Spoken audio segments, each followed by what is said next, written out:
Bom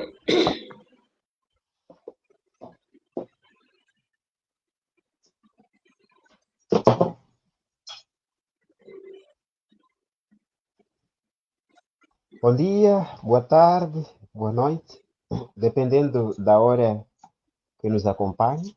Estamos aqui hoje, dia 15 de abril, para mais um dedo de conversa com os nossos amigos em relação a temas que muito prometem para este trimestre. Estamos a estudar imagens, alusões e símbolos.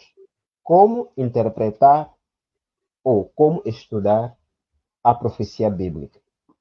Esse é o texto-chave, é o título do trimestre. Vamos estudando várias lições ao longo deste trimestre. Estivemos na primeira lição, debruçando sobre alguns princípios que devem ser seguidos para estudar a profecia. Também avançamos para o fundamento de Gênesis. Entendemos que Gênesis ele é um dos livros que apresenta as primeiras colocações de alguns termos muito necessários e comuns para entender a profecia. Estamos a falar, por exemplo, como entender o amor à luz de Gênesis, que é tanto falado na profecia. Como, por exemplo, o termo cordeiro, ele foi pela primeira vez apresentado na Bíblia, assim como diversos outros temas. Para esta semana, estamos a estudar, estamos na nossa terceira lição, cujo tema é imagens do casamento. Imagens do casamento. Estamos aqui na antena, mais uma vez, com a nossa amiga Red, a quem dou as boas-vindas e deixo um espaço para saudar nosso amigo internauta. Muito obrigada, boa tarde. Obrigada por mais uma vez estar aqui presente para poder estudar a da Escola Sabatina. Espero que o nosso amigo que nos acompanha possa conter alguma coisa e também possa dar seu comentário a respeito da lição desta semana. Dizer que a lição desta semana é uma benção. Obrigada. Muito bem. Queria, antes de avançarmos com a lição desta semana também, dar o nosso obrigado a vários amigos que nos acompanham de vários países, vários cantos do nosso belo país e que têm dedicado o seu tempo para estudar conosco essas lindas lições. Alguns até ainda conseguem dar um oi, um olá, um amém na nossa página do Facebook, a quem nós agradecemos. Estamos a falar aqui da Júlia Alexandre Inanombe. Estamos também a falar do Idilson Paulo Matsombe e vários outros que, infelizmente, não têm tido tempo para deixar seu comentário. Mas a estes que de maneira especial se destacaram, queremos endereçar nosso agradecimento. Continue ligado a esta página de estudo da lição da Escola Sabatina e quero mais uma vez voltar a apelar para deixar ficar o seu comentário, partilhar a página com amigos e famílias que achas que essas lições seriam uma bênção em suas vidas. Então, estamos a estudar aqui como interpretar ou como estudar a profecia bíblica. Então, não deixe de partilhar essas dicas incríveis e necessárias. Há pessoas que acreditam que quando alguém morre, Jesus Cristo volta naquele exato momento para levá-lo. E dizem que esta volta é secreta. Mas há ainda alguns que acreditam que quando Jesus voltar, ele virá acompanhado de milhares e milhares de anjos. E que todo olho o verá, até aqueles mesmo que trespassaram. A questão que se coloca é: qual é a interpretação correta? Jesus veio de maneira secreta e que não será visto por ninguém? Ou a sua vinda será visível para toda a humanidade? Então, é por isso que nesse trimestre nós estamos aprendendo aqui imagens, alusões e outros símbolos que são muito essenciais para entender a profecia.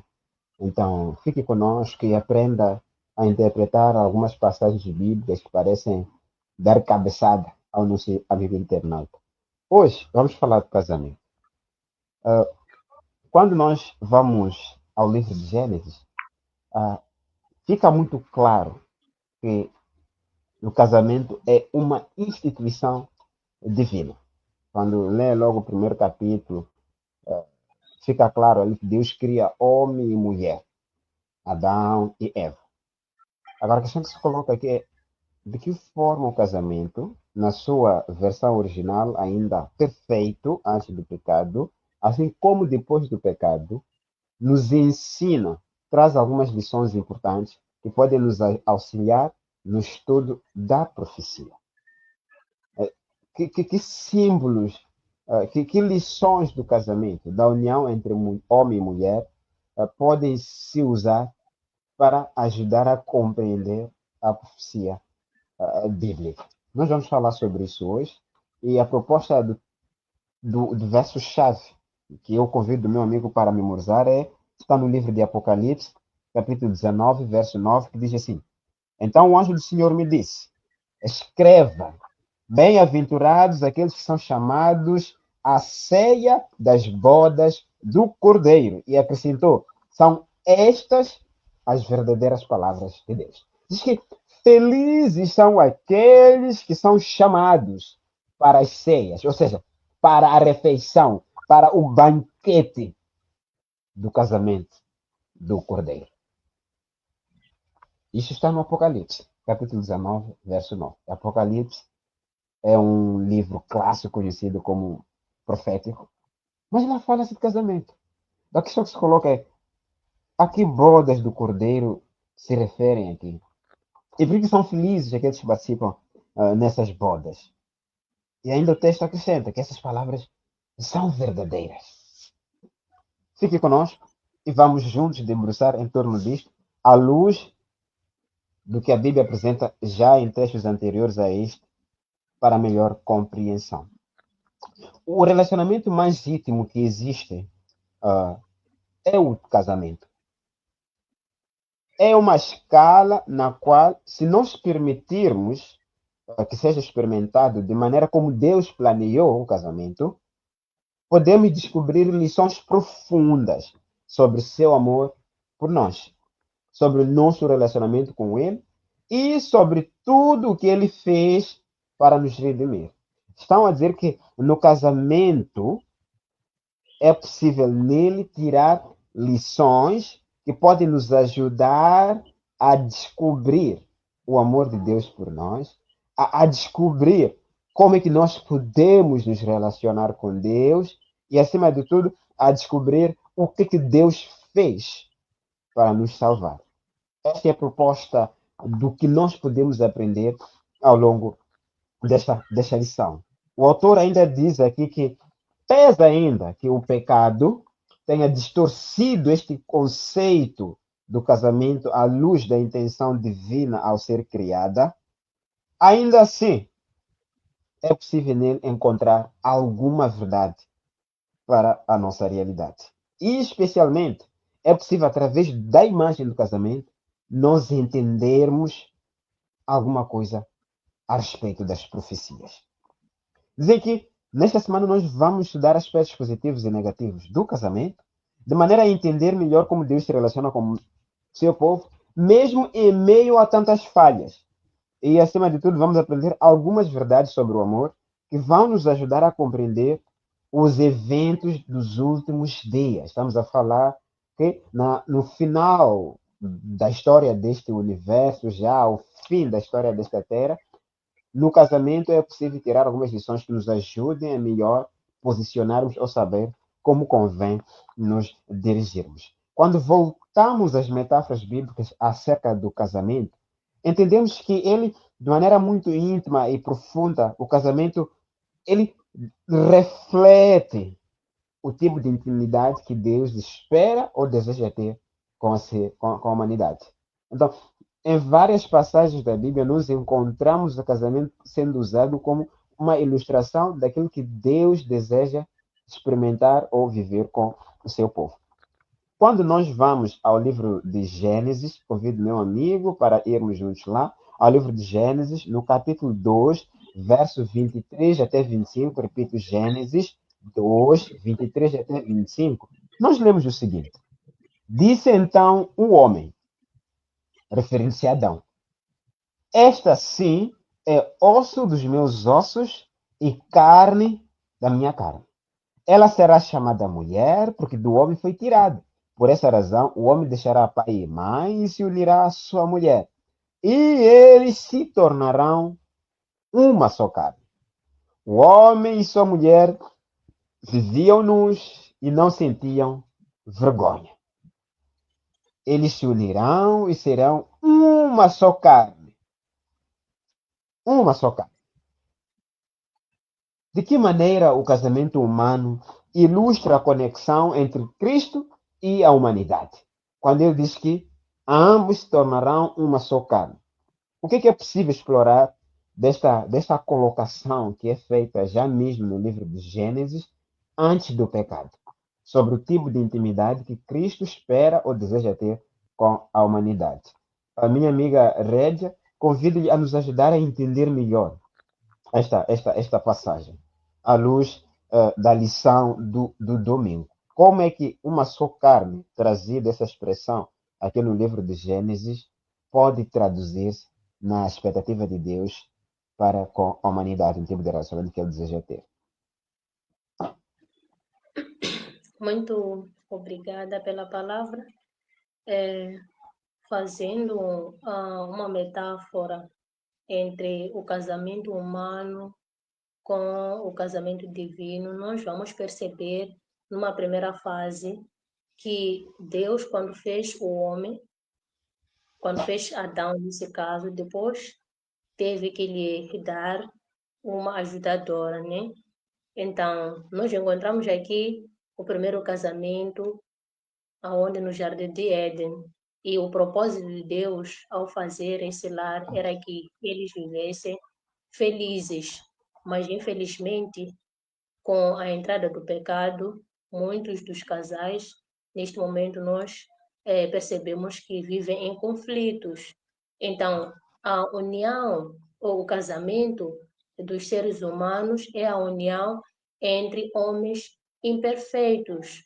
Mas quando já vamos para o casamento divino, que é Cristo com a sua igreja, nós vamos encontrar que é a união de um perfeito e imperfeito, mas mesmo assim, o que Deus queria mostrar em nós é o amor que Ele tem para conosco. Mesmo na nossa imperfeição, Ele nos ama, Ele ama o seu povo, Ele ama a sua igreja, assim como o homem ama a sua esposa. Não era da vontade de Deus que os casais se separassem, não era da vontade de Deus que os casais vivessem em conflitos, mas por causa do pecado, nós vivemos em um mundo corrompido e a maioria dos casais, neste momento, não se encontram felizes.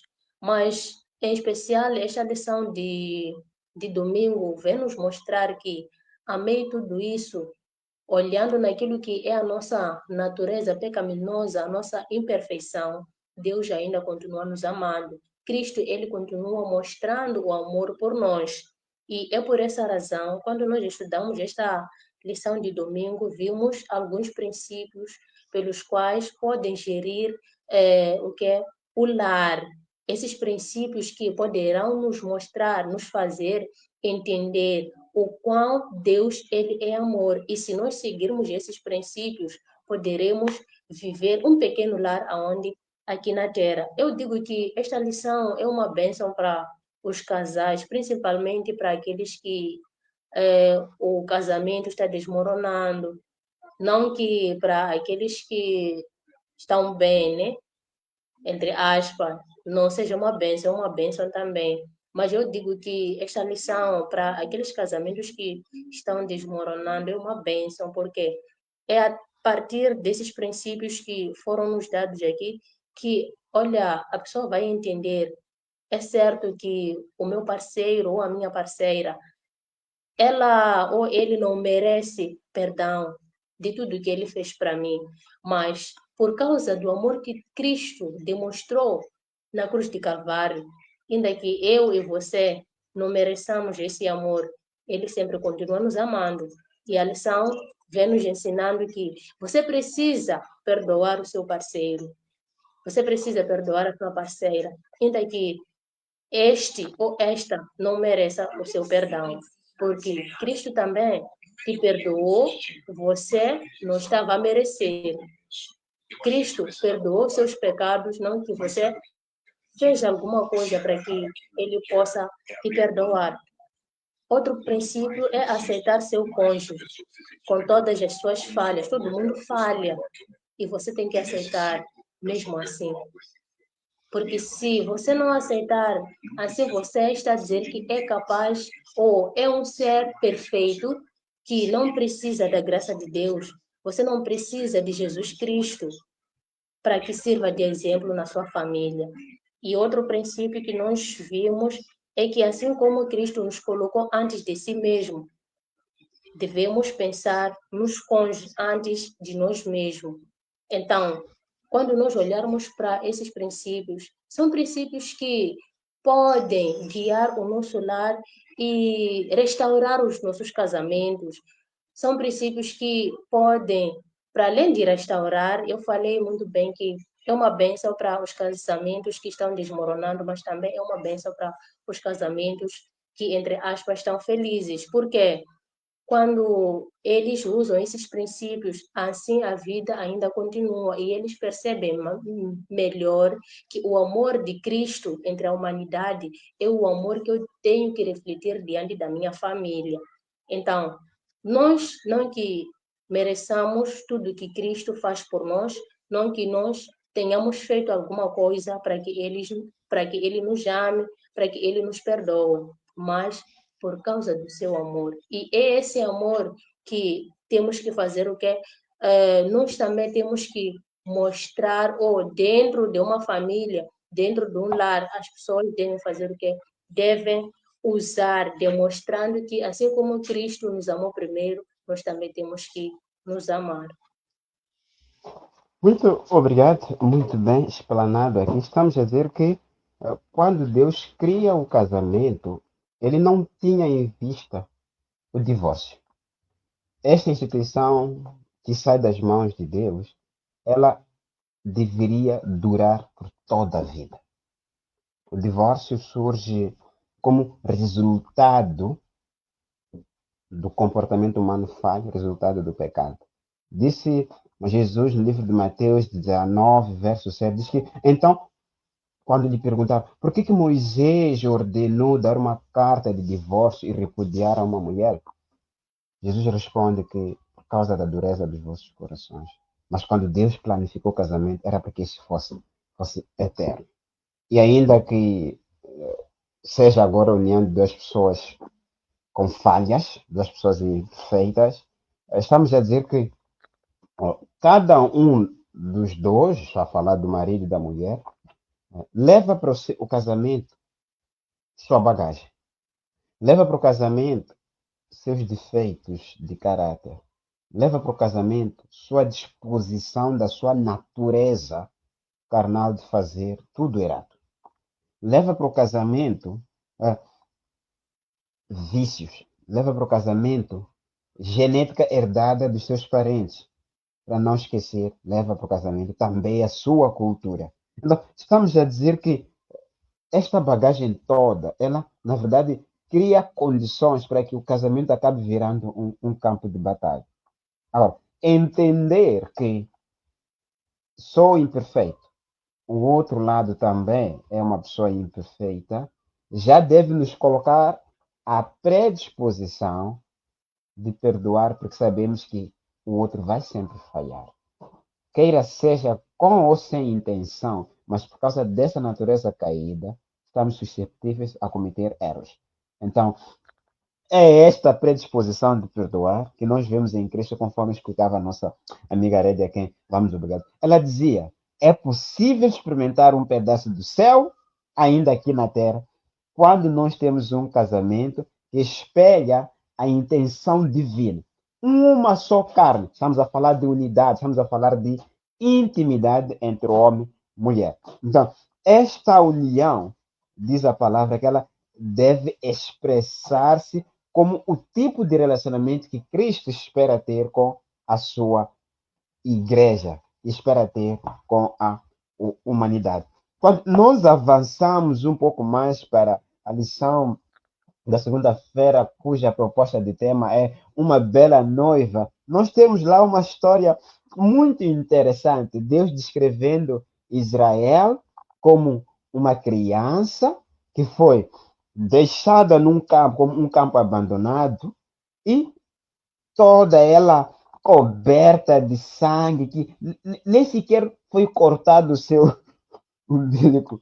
E a coisa vai se acrescentando aqui, que ela, quando nós vamos ao texto de Ezequiel 16, capítulo, Ezequiel capítulo 4, capítulo 16, queria dizer, versículo 4 a 14, nós entendemos aqui claramente esta história que eu estava aqui a descrever, mas lemos na palavra de Deus que lemos o seguinte, que seu nascimento foi assim. No dia em que você nasceu, o seu cordão umbilical não foi cortado. Você não foi lavada com água para que ficasse limpa. Não foi esfregada com sal, nem enrolada em panos. Ninguém olhou para você com piedade, nem teve suficiente compaixão para fazer qualquer uma dessas coisas por você. Ao contrário, você foi jogada fora, no campo aberto, pois no dia que nasceu foi desprezada. Então, passando por perto, vi você se esperneando em seu sangue.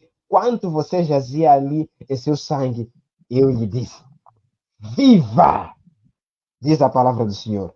Eu a fiz crescer como uma planta no campo. Você cresceu, se desenvolveu e se tornou a mais linda das joias. Seus seios formaram, o seu cabelo cresceu, mas você ainda estava totalmente nu. Mais tarde, passei de novo por perto. Olhei para você e vi que já tinha idade suficiente para amar. Então, eu estendi a minha capa sobre você e cobri a sua nudez. E o texto vai descrever. Quando nós descemos um pouco para o versículo 3, diz que assim você foi adornada com ouro e prata, suas roupas eram de linho fino, tecido caro e pano bordado, sua comida era a melhor farinha, mel e azeite de oliva. Você se tornou muito linda e uma rainha, diz o texto bíblico. 14. Sua fama se espalhou entre as nações por sua beleza, porque o esplendor que eu dera tornou perfeita a sua formosura. Palavra do soberano Senhor. Deus descrevendo a condição de Israel, como a encontrou, o que ela fez por este povo e como ela tornou-se no final. Quando nós lemos o verso 14, fica muito claro aqui que ela se tornou perfeita. Ela ficou formosa. Ela se tornou uma rainha. Uma bela noiva. De uma criança órfã, abandonada, a uma bela noiva. Que lições podemos tirar desta comparação? Quando chama ela de noiva, estamos a dizer que ele é o noivo.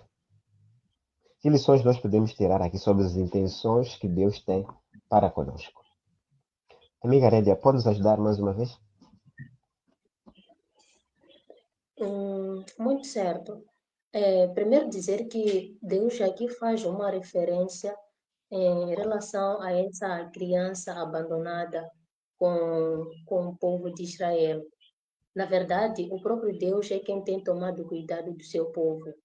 Essa criança abandonada fala-se do povo de Deus. Estamos a falar da noiva de quem? De Deus, que era um povo desprezado, era um povo, yeah, que não merecia nada, um povo sujo, mas Deus tomou conta desse povo. E Deus, mesmo assim, que o povo era um povo abandonado, era um povo desprezado, ele cuida do seu povo e sempre ele a torna um povo, ou o torna um povo bonito. Então, o que nós podemos aprender aqui muito mais é a respeito da beleza da noiva. A noiva de Deus, ela é bonita. Mas é bonita em que sentido? Sem a presença de Deus, sem a glória de Deus, a nossa beleza não ajuda em nada. Só quando nós temos a glória de Deus é que a nossa beleza ela é visível. Quando Deus nos criou, Ele nos criou para que pudéssemos refletir a sua glória. Então, se nós, como criaturas, pensamos que a beleza que temos é nossa, aí nos corrompemos e aquela beleza perde o seu valor. Nós somos bonitos se tivermos a glória de quem? A glória de Deus. Uma coisa interessante que nós aprendemos é que Deus, de jeito que nós estamos, Ele mostra o interesse para com seu povo. Ele cuida do seu povo. Ele sempre está disposto a cuidar do seu povo. Então, muitas das vezes nós caímos no erro por causa da nossa beleza. Nos gloriamos, nos esquecemos até que até Lúcifer, por ser bonito, anjo que era, ele se rebelou contra Deus por causa da sua formosura. Mas o que nós temos que saber é que a nossa beleza, sem a presença de Deus, se não reflete a glória de Deus, ela não tem nenhum valor. Só quando reflete a glória de Deus é que essa beleza é visível diante dos homens, é visível diante dos mundos, porque foi para isso que Deus nos criou. Muito bem. Ah, estamos aqui a dizer que a instituição do casamento, assim como o sábado, aparecem bem próximos ali no livro de Gênesis. São as instituições que, mesmo após o pecado, saíram do paraíso e Deus permitiu que essas duas continuassem como projeto dele para a humanidade. Nós estamos cientes que temos muitos amigos nos acompanhando. Queria separar um tempinho para agradecer nosso amigo Luiz Kisso por esta atenção, estar ligado. Continue ligado ao nosso programa, agradecemos por isto. Dando continuidade à nossa lição, estamos a dizer que Deus tira o casamento, permite que o casamento prevaleça mesmo após o pecado, pois o casamento traz consigo muitas lições. Tem vários textos na Bíblia que nos remetem a esta ideia. Veja, por exemplo, o livro de Jeremias 2:2 diz assim: vai e proclame esta mensagem para Jerusalém.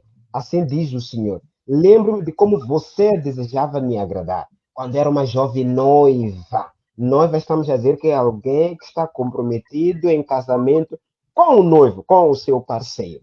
E Deus está a dizer o quê? Que o povo é chamado de noiva. Israel é chamado de noiva. Então, estamos a dizer que esta noiva queria agradar a ele, como diz a palavra. Lembro-me de você querendo me agradar. Ou seja, lembro de você, meu povo de Israel, querendo me agradar. Essa é a palavra do Senhor.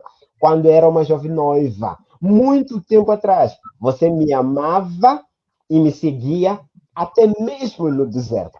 Veja só, meus amigos, como é interessante o tipo do amor que Deus espera, o tipo de amor que Deus quer que nós expressemos por Ele. Ora, se não vejamos, me permita aqui roubar alguns termos concretos do casamento. Quando uma mulher e um homem se unem no nível mais profundo de intimidade, através do ato sexual, a palavra descreve que eles ficam tão entrelaçados que a diferença entre um e o outro deixa de existir. É um tipo de união, um tipo de profundidade de intimidade que só se experimenta no ato sexual. E é este exemplo de intimidade, quando Deus diz que os dois serão uma só carne. Quando ele chama o seu povo de noiva, ele diz esposo. Ele diz, olha, a semelhança de um homem e uma mulher que se unem e tornam-se uma só carne. Eu também sou o marido que olho para si, meu povo, como uma noiva. Eu desejo experimentar esta intimidade tão profunda em que não haja diferença entre você e eu. Ao olharem para o povo, as pessoas percebem que este povo é um povo sábio, entendido. Este é um povo que adora a um Deus verdadeiro. São muitas lições que o casamento nos traz. Mas vamos continuar espelhando aqui ou lendo esta história. Veja só que, como dizia a nossa amiga Redia aqui, quando o povo olhou para Israel, quando o povo olhou para Jerusalém, ficou tão admirado. Lembra-me da história de Salomão, como foi dito aqui, que o povo dizia: Uau, este povo é realmente um povo abençoado. Saíram, abandonaram as suas terras, foram lá com presentes só para ir saber o quão inteligente era o rei Salomão. Assim como tantas outras vezes aqui, que o povo é descrito como uma nação em que as pessoas queriam muito estar perto delas e aprender muito bem como é que eles estavam a, a viver, no que se baseava o seu amor.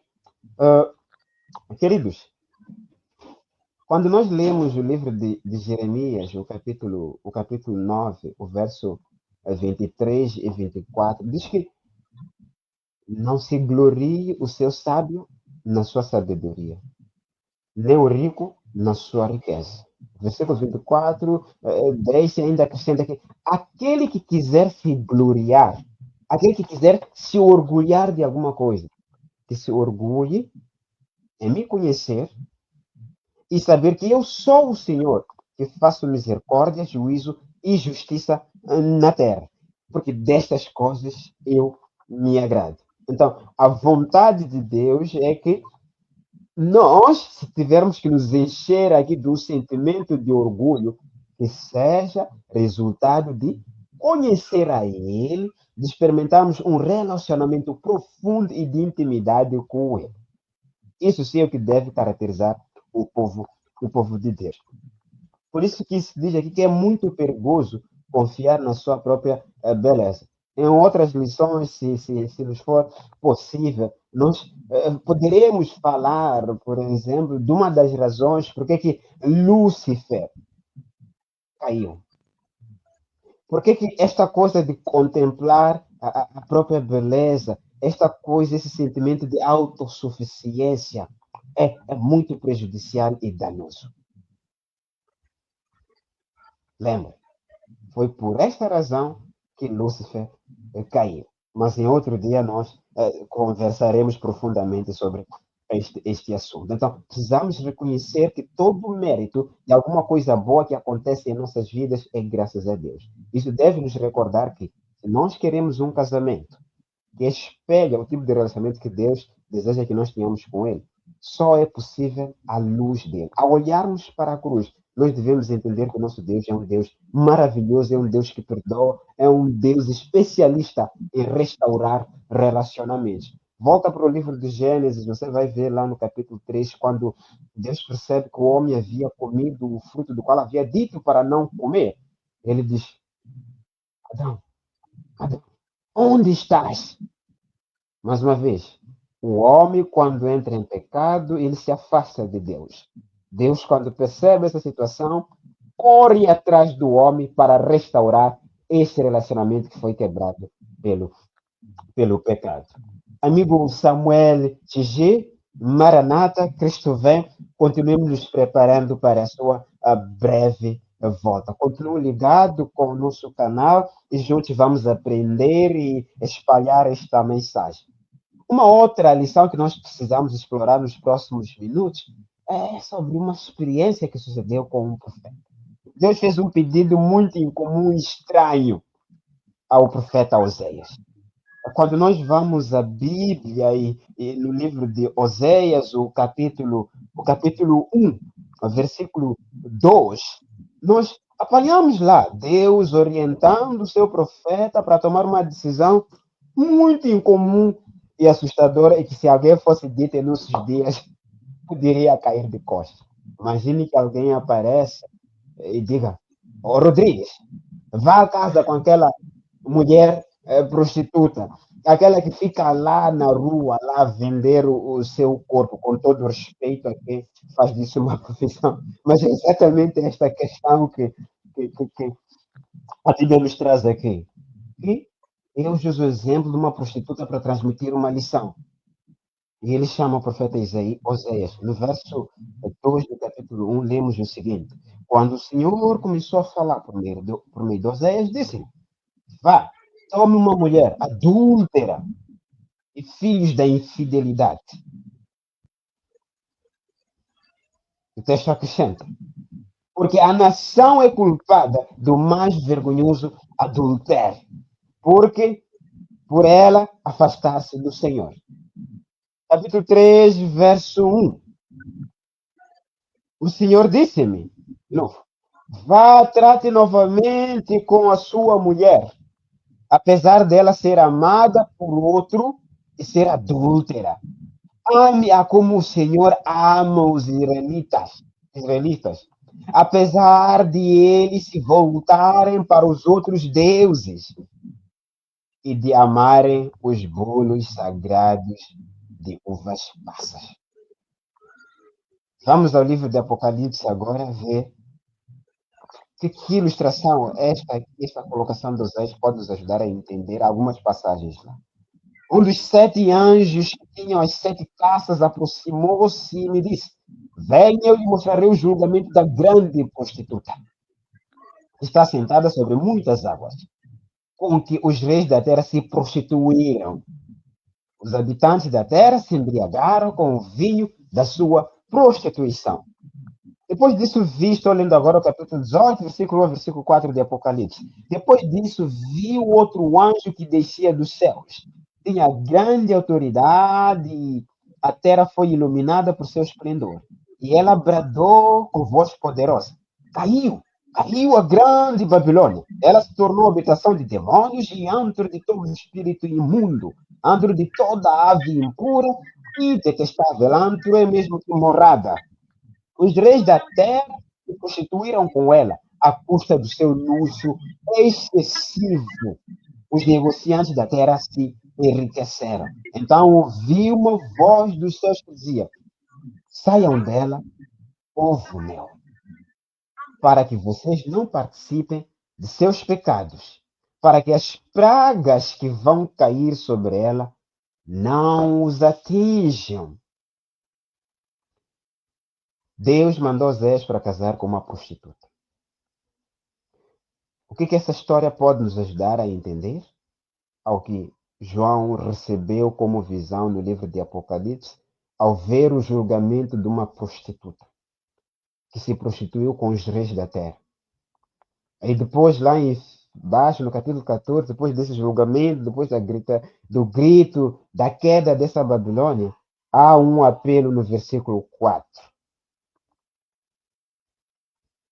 Como o amor de Oséias com uma mulher prostituta espelha o amor de Deus com o povo de Israel. Ou talvez, como isso pode espelhar o amor de Deus conosco hoje? Como é que isto pode, que lições nós podemos tirar disto para podermos entender melhor a colocação do Apocalipse, que fala de uma prostituta, através da qual, ou por meio do qual, os povos da terra, os reis da terra se prostituíram? A amiga Red, há aqui uma menção da palavra prostituição nas duas histórias. Há alguma lição que nós podemos tirar desta história de Oséias? E o que isto pode nos ensinar sobre os pecados de Israel? Acima de tudo, o relacionamento que isto pode representar da sua união com Deus. Por favor, peço mais uma vez a sua ajuda. Muito obrigada, irmão Rodrigues. Na verdade, esta lição é uma das lições que, ao ler, quando vemos a história de Oséias, parece meio engraçado. Parece um homem que, não está bem de cabeça. Mas quando nós lemos esta lição, percebemos melhor o quão Deus ele se interessa com seu povo. Quando nós olhamos para a esposa de Oséias, ela era uma esposa que voltava hoje se relacionar com Oséias e abandonava. Oséias seguia, ou seja, Deus falava para ele: siga sua esposa. Ele voltava, mas novamente ela abandonava o seu marido. Mas mesmo assim, ele sempre seguia a sua esposa. Por quê? O que Deus queria nos ensinar a respeito dessa mulher? O povo de Israel era um povo rebelde, era um povo que sempre se afastava do Senhor, mas mesmo assim, Deus ele nunca abandonou seu povo e sempre fazia convite, chamava o seu povo para que se voltasse a ele. Então, em outras palavras, o que Deus quer nos mostrar é que ele não queria apenas mostrar aquilo que são os erros do povo de Israel, aquilo que eram os erros que o povo cometia, não é? Mas ele também queria mostrar o quão doloroso é uma traição. Ou seja, ele também queria mostrar a forma como ele se sente quando o povo lhe trai. Eu quero acreditar que para os casais, quando a esposa ou o marido trai, ficam com uma dor, né?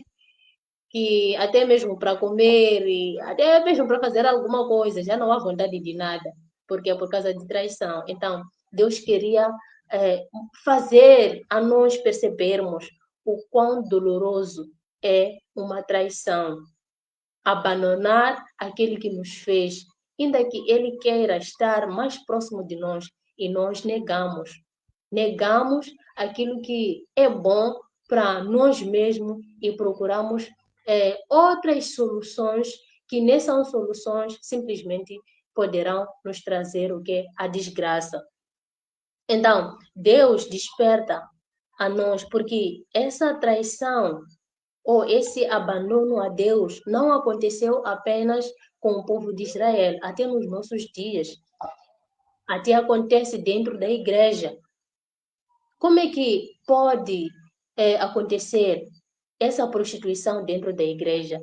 Enquanto nós pregamos, enquanto nós falamos de Jesus Cristo, na medida em que nós deixamos os princípios da Bíblia e começamos a ensinar outras doutrinas que não estão relacionadas à Bíblia Sagrada, estamos a abandonar a quem? Estamos a abandonar a Deus, estamos a nos prostituir. Mas mesmo assim Deus diz, voltem para mim. Na medida em que nós colocamos os nossos afazeres, nossos trabalhos, colocamos dinheiro e deixamos de colocar Deus em primeiro lugar, assim nós também estamos a participar da prostituição. Mas mesmo assim Deus nos convida para voltarmos a Ele. E o último convite que Deus faz, uma coisa boa que me deixou pensar que Deus, na verdade, é um ser incomparável, é o fato de ele dizer, meu povo. Em Apocalipse, ele não diz que o povo desobediente, ele não diz que é um povo desconhecido, ele diz meu povo, o que mostra o que é o amor que ele tem para conosco, ainda que nós abandonemos a ele, se voltarmos a ele, ele continua nos recebendo como o seu povo e não como um povo rebelde e não como um povo desobediente, mas ele continua com aquele amor que teve para conosco desde o princípio. Um dos sentimentos que não se deseja que alguém experimente é a dor da traição. As pessoas têm dito que eu perdoo muitas coisas dentro do relacionamento, mas o adultério, a traição, a infidelidade tem sido a causa de muitos divórcios. Mais uma vez, trazem aqui a imagem do adultério ou da prostituição, este abandono de um compromisso sério e honesto de relacionamento com Cristo, como um exemplo para nos ilustrar o tipo de dor que nossa infidelidade provoca em Deus. Quero agradecer ao pastor Wilson Chayane pela sua presença e companhia, por ter ligado conosco, deixe ficar seu comentário e nos ajude a expandir esta mensagem. No trimestre passado, falamos com os nossos amigos aqui sobre 2 grandes mandamentos. O primeiro é amar Deus acima de todas as coisas. E junto a isso, vem os 2 grandes pecados, que a consequência de não observar o primeiro grande mandamento, que é amar a Deus acima de todas as coisas, vem o maior pecado, que seria necessariamente ou exatamente a idolatria. Substituir Deus por qualquer outra coisa ou outra pessoa no lugar onde Deus deveria ser adorado. Queridos irmãos, queridos amigos, isto provoca dor profunda num Deus repleto de amor que deu tudo, deu o seu melhor para que eu e você pudéssemos ser salvos. Estamos a dizer que não há mais nada que Deus deveria ter feito, que não tenha feito, ou que não fez, para que eu e você pudéssemos nos beneficiar da bênção da salvação. Queridos amigos, Deus, o Deus que adoramos, é um Deus amoroso. É um Deus que quer ter um relacionamento vívido, real, claro com o seu povo. Um relacionamento transformador, um relacionamento que impacta não só o nosso relacionamento com ele, mas também na qualidade do relacionamento que nós teremos com o próximo. Por que não dizer na maneira como nós vamos cuidar e valorizar a vida que ele nos deu? Deus deseja que nós vivamos a experiência da intimidade do relacionamento como reflexo ou imagem do tipo de relacionamento que ele quer que nós tenhamos com ele. A prostituição, o adultério, tem dias contados. Nós vemos no Apocalipse que Deus pretende, tem um plano de destruir o pecado, de destruir a Babilônia, a confusão religiosa, a idolatria espiritual. E no meio disto, voltamos aqui a recordar. Deus chama-nos para abandonar este tipo de relacionamento, ficar tatubeando entre luz e trevas e desenvolvermos um relacionamento sério e honesto com Deus. Deus chama aqui, chama-me para experimentarmos o amor que Ele revelou na cruz ao permitir que o Filho unigênito Jesus Cristo morresse por nós. Queridos amigos, a encarnação de Cristo Jesus, quando nós lemos o Efésios, deixa claro que é um mistério. E Deus deseja experimentar esta profundidade de relacionamento conosco. Por que não hoje aceitar e dar uma oportunidade para Ele conectar-se consigo e dar uma vida abundante, como Ele diz no livro de João 10:10. Nós já vamos quase ao fim da nossa lição de hoje, mas quero antes deixar um espaço para deixar mais agradecimentos pelos amigos que não cessam de comunicar-se conosco através do Facebook. Muito obrigado por este comentário. Deixa-me ler aqui um comentário do nosso amigo Luiz Quipice, que diz: a narrativa de Oséias e sua mulher vai além de um relato sobre a relação conjugal e problemática. Ela é um forte símbolo do amor incondicional de Deus que, mesmo diante da traição, se mantém disponível para perdoar e restaurar. Essa história convida a cada pessoa a refletir sobre nossos próprios laços de fidelidade. Queridos amigos, é tão profundo este Deus e o amor que Ele tem para com o seu povo. E Ele nos lembra de que, apesar de desviar-nos ou dos desvios, sempre há oportunidade para retornar ao lar de amor e de misericórdia divina. Muito obrigado, amigo Luiz Pipiço, por este comentário enriquecedor e, acima de tudo, animador para aquele que pensa que foi longe demais. Se está ligado, se está ouvindo esta mensagem, é porque Deus ainda quer te alcançar. Por que não abrir o coração e dar um espaço a Ele? Minha amiga Rete, últimas palavras, talvez agradecer, despedir nossos amigos e comprometo a estarmos cá novamente na quinta-feira. Muito obrigada.